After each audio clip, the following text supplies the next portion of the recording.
Give me five. No, I'm not Ernest Jackson. He's my nephew. He's not available today. He's on another assignment.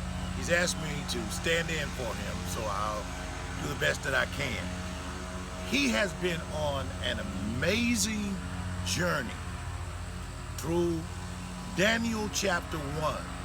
And last week, he informed us that we have to watch what is placed in us, become consciously aware of what we place in us. So I want to hurry to the text because he's in Daniel chapter 1 and he's told us about these men who were taken to another country and exposed to a new cultural paradigm, which included their religion, what they believed about God, including their identity, how they were named, and including their diet.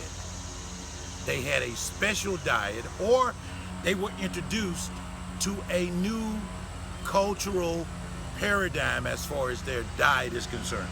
Now, these fellows, we know them by Shadrach, Meshach, and Abednego, but actually their names were Hananiah, their names was Mishael, and their name was Azariah. That was their given names. But now here they are. And in verse number 5, it says they were appointed to a steward or a trainer or someone who was to introduce them to this new culture. His name was Ashpenaz. And verse 5 says, and the king appointed to them daily portions of the king's meat and of wine which he drank. But they purposed in their hearts, that they would not defile themselves by eating this meat or drinking the wine. So they made a request that they would get a reprieve or be allowed to be exempt from sitting at the king's table.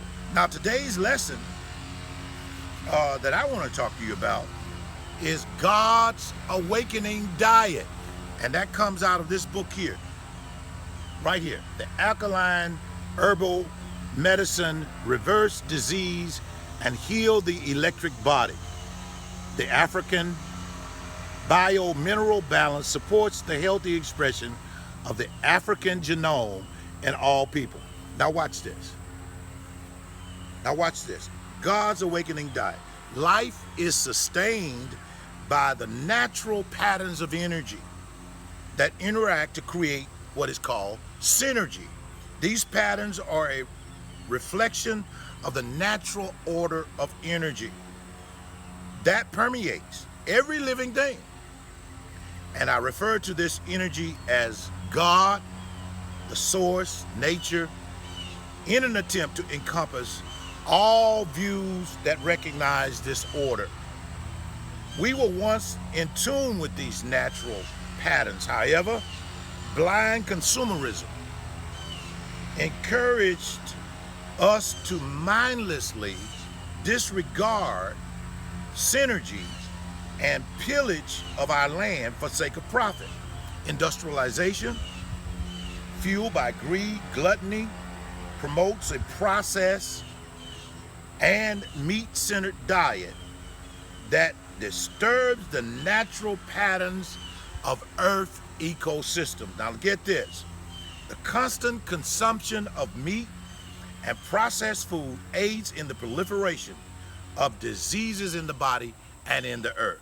Now, what we're saying here is that you are what you eat. You are what you eat.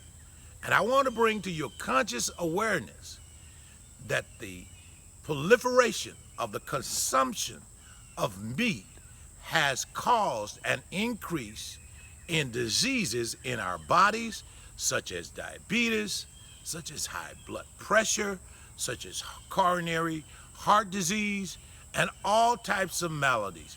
We're standing here on the historic locust plantation, and behind me you can see the crepe myrtle trees, On directly to the left of me are the cypress trees. Here, right here is a pecan tree. Here is a cedar tree, pear tree. Over here is a magnolia tree. We have ginkgo trees over here, and we have walnut trees. All of these trees provide an excellent food source. And we're going to come back to you, talking to you more about God's special diet. But now, have you got my nephew's book? Where Parents Lead, Children Will Follow, at Amazon.com. You can go there and get his book.